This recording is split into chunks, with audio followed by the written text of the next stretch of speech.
Nico Sturken, mais por fora, para evitar a zona mais devolvida do terreno, mas a alargar demasiado a trajetória e a sofrer um ligeiro embate na berma.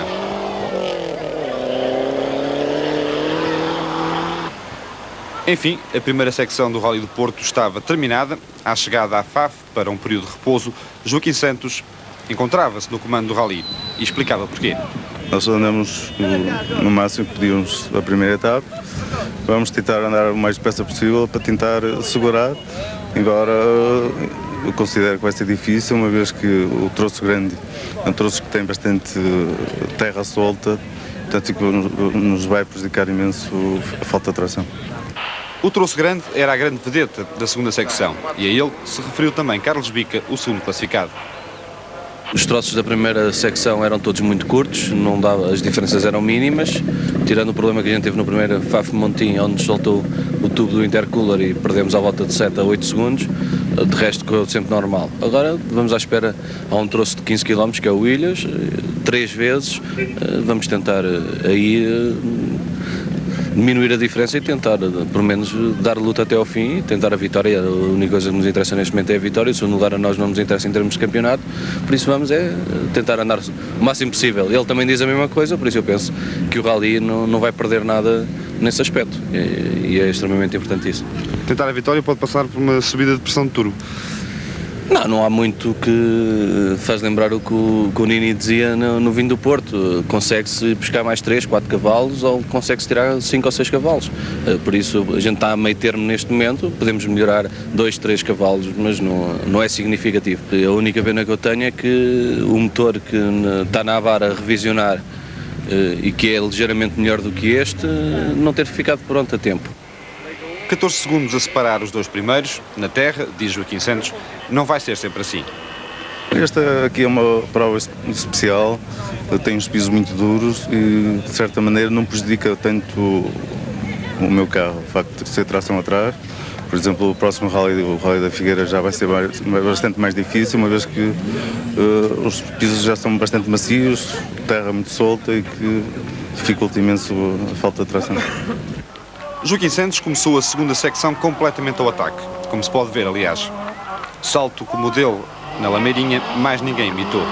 Carlos Bica perdeu o primeiro troço da segunda secção para Joaquim Santos, mas venceu o seguinte, precisamente esta passagem por Lameirinha.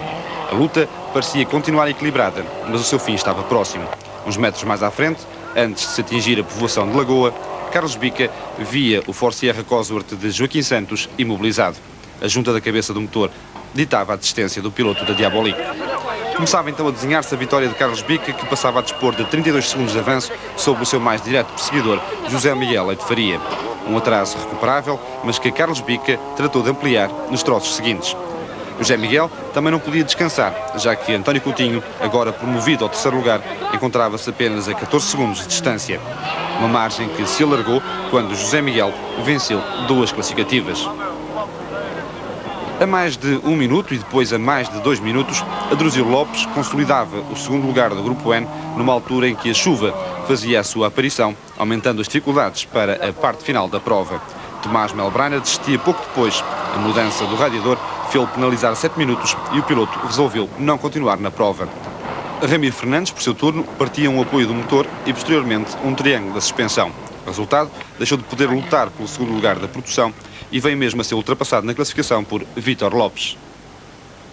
Aqui vemos-lo no troço de Abuim-Luilhas, com os 15 km que podiam ter sido decisivos em termos de vitória absoluta. Da desistência de Melbrenner e dos problemas de Ramiro podia ter beneficiado António Fernandes, mas uma saída de estrada fê-lo atrasar-se. Em todo caso, terá tido aqui a sua melhor atuação de sempre. E aqui está o grande beneficiado de tanta movimentação. Vítor Lopes, que subiu ao 5º lugar da geral, terceiro do agrupamento de produção. Nada mal para um piloto que esteve prestes a desistir devido aos problemas na caixa de velocidades do seu Mazda. Atrás de Vítor Lopes e também de Ramiro e António Fernandes, classificava-se Nico Sturken, oitavo da geral, sexto do grupo. Jorge Leite mudava a caixa de velocidades, mas terminava o rally com problemas no turbo e na 9ª posição da geral, à frente de 2 Renault 11 Turbo. Um deles era o tripulado por Manuel Rolo, que na fase final da prova se conseguiu impor a Fernando Santos. Uma luta curiosa pela entrada no top 10. Este, o Renault 11 Turbo de Fernando Santos, 11º classificado da geral. Para que o Rally do Porto se completasse, faltava agora um único troço. Este é o controle de chegada do troço anterior, onde os tempos eram captados numa situação algo ortodoxa. A ligação seguinte era bastante curta e as assistências começavam a funcionar dezenas de metros mais à frente. Mais longe, a povoação de Lagoa, onde começava o troço de Abu e Luílhas, o último do Rally. Um troço que ficava, entretanto, submerso num denso nevoeiro, mas que para Carlos Bica foi praticamente um passeio. O primeiro lugar estava mais do que assegurado. Carlos Bica repetia a vitória no Rally do Porto, alcançada no ano passado, e consolidava o segundo lugar no campeonato. José Miguel, por seu turno, partia para o troço com 33 segundos de avanço sobre António Coutinho, mas um peão levou a perder muito tempo e a perder também o segundo lugar da geral. Por esta inversão de posições, não esperava já António Coutinho, que assim, sem que ele próprio se atrevesse a sonhar, terminava no segundo lugar a sua segunda participação com o Toyota Celica GT4. 3 pilotos de créditos firmados nas 3 primeiras posições, no lugar seguinte, um jovem em ascensão. Adruzilo Lopes levou o Mazda ao 4º lugar, à frente do outro Mazda da equipa, tripulado pelo seu irmão, Vítor Lopes. Ramiro Fernandes, apesar das contrariedades, foi 6º, e António Fernandes, depois de muitos riscos, muitos bons momentos de condução e também alguns sustos, ficou no 7º lugar. Aqui o vemos no belo troço de Abu e Luílhas, onde todos os sítios eram bons para assistir ao Rally. Ao fundo aparecia, entretanto, o Mazda de Vítor Lopes, prestes a alcançar um excelente resultado conjunto para a sua equipa. Recorde-se, o 4º e o 5º lugares da geral.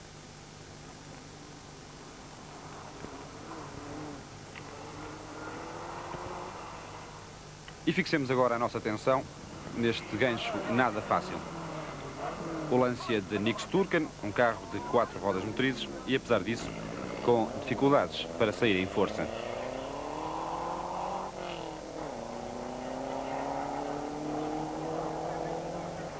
Agora, um carro de tração traseira com os problemas que lhe são inerentes.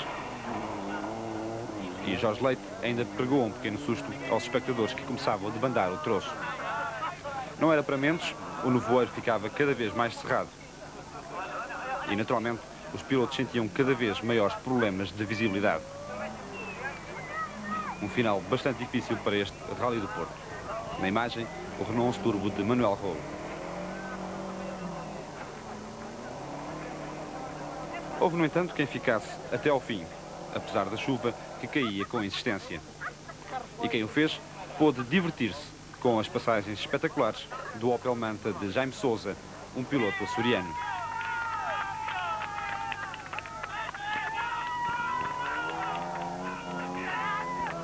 Foi o delírio na pequena povoação. Na cidade do Porto, frente à Câmara Municipal, o Lancia Delta de Carlos Bica subiu o palanque de chegada para festejar mais uma vitória neste rally, um autêntico talismã para o piloto de Almada. Pouco depois, seguir-se-iam José Miguel Leite Faria e